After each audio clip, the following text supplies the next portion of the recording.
Creating the illusion of depth in films is something all cinematographers and DOPs strive for, as it is the best way to turn a dull, flat-looking shot into a multi-layered, three-dimensional looking one.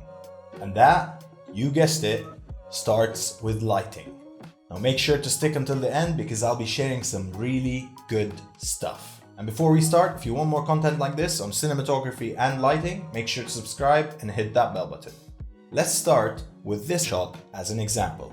We did not leave the aperture completely open because what we want to see is both some detail in the surrounding environment and a little bit of blurriness. Now, to achieve this illusion of depth in your shot, you need to keep some sort of checklist in your mind, specifically when you're making the lighting plan of your scene. First, remind yourself that your shot has a foreground, a middle ground, and a background, and everything in between these layers is fair play and it's up to your own creativity. Second, from those three layers, you want to give your shot some foreground elements, and these can be anything from a curtain to a candle to even a person's shoulder. Whatever places something in the foreground in front of your actor. Third, it's very important to avoid framing your character into a corner or right onto a wall or something very limiting that you cannot break up with lighting.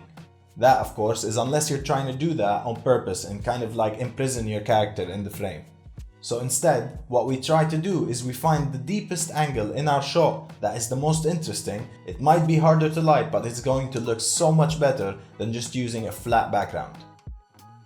Number 4, something that we usually do to get that effect of a deep frame is leave our highest highlights deep inside the frame as our furthest lights.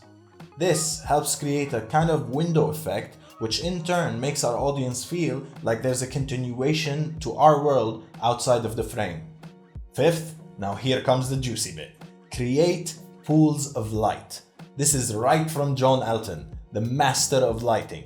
And if you don't agree with that, well, you can suck a because creating pools of light is enhancing the layers of shadows and highlights in your shot, leaving parts of your shots in deep shadows and other parts in bright areas. This gives a high contrast look, specifically if you're using hard directional lighting. 6.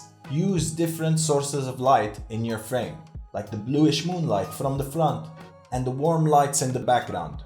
Think of it like this: light, no light, light.